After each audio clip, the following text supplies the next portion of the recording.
Hello, welcome back to my channel radiology with Divya. आज का हमारा टॉपिक है मूवमेंट्स ऑफ बॉडी। वो सबसे पहले हम देखते हैं फ्लेक्शन। तो फ्लेक्शन में क्या होता है, जो भी हमारा जॉइंट है अगर उस जॉइंट का एंगल डिक्रीज हो रहा है तो उस मूवमेंट को हम बोलते हैं फ्लेक्शन। एक्सटेंशन क्या होता है, अगर हम एक्सटेंशन की बात करें तो इसमें जो है जॉइंट का एंगल जो है वो बढ़ता है। ठीक है, जैसे कि आप इस इमेज में देख पा रहे होंगे कि अगर शोल्डर जॉइंट है, शोल्डर जॉइंट को हम बैकवर्ड मूवमेंट करेंगे तो उसका जो एंगल है वो बढ़ रहा है जॉइंट का, इसीलिए उसे एक्सटेंशन बोला जाता है। एबडक्शन बेसिकली एक मिड लाइन होती है जो हमारे बॉडी को दो हाफ में बांटती है, राइट एंड लेफ्ट।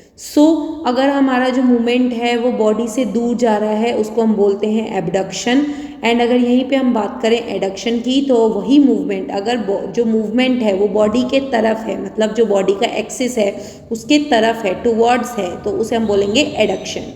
नेक्स्ट अगर हम बात करें फॉरवर्ड रोटेशन, तो फॉरवर्ड रोटेशन मीन्स होता है क्लॉकवाइज रोटेशन, आप इसे बोल सकते हो, जिसमें जो आपका पेशेंट है हम बोल सकते हैं एंटीरियरली वो इंक्लाइंड होगा। ठीक है, आगे की तरफ झुका हुआ होगा, इसीलिए उसे हम बोल रहे हैं forward rotation. And backward rotation, इसमें हम काउंटर क्लॉकवाइज बोल सकते हैं, पेशेंट हमारा काउंटर क्लॉकवाइज मूवमेंट करेगा, लाइक इसमें जो है पोस्टीरियरली इंक्लाइंड मोशन में जाएगा।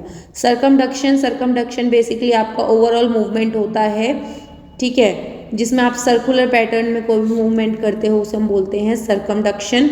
डिप्रेशन, जब हम अपनी बॉडी को इन्फीरियरली टिल्ट करते हैं, नीचे की तरफ झुकाते हैं, टिल्ट करते हैं, उसे हम बोलते हैं डिप्रेशन। वहीं पे अगर हम एलिवेशन की बात करें तो अगर हम अपने बॉडी को सुपीरियरली लिफ्ट करें तो उसे हम बोलते हैं एलिवेशन।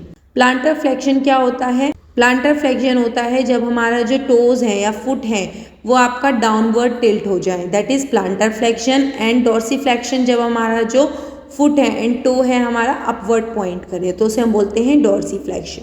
इन्वर्जन होता है जब हमारा जो सोल है फुट का वो मीडियली टर्न हो जाए, लाइक इनवर्ट टर्न हो जाए। एंड इवर्जन मतलब होता है जब आपका जो सोल ऑफ फुट है वो लेटरली टर्न हो जाए, लाइक आउटवर्ड टर्न हो जाए। एक्सटर्नल रोटेशन होता है जब हमारा जो रोटेशन है लिम्ब का वो बॉडी से बाहर की तरफ, लाइक लेटरल होके अंदर की तरफ आए, लेटरल टू मीडियल आएगा तो उसे हम बोलते हैं एक्सटर्नल रोटेशन है। इंटरनल रोटेशन मतलब इनवर्ड होके फिर आउटवर्ड जाएगा, उसे हम बोलते हैं internal rotation. So thank you. If you like my video then please like share subscribe.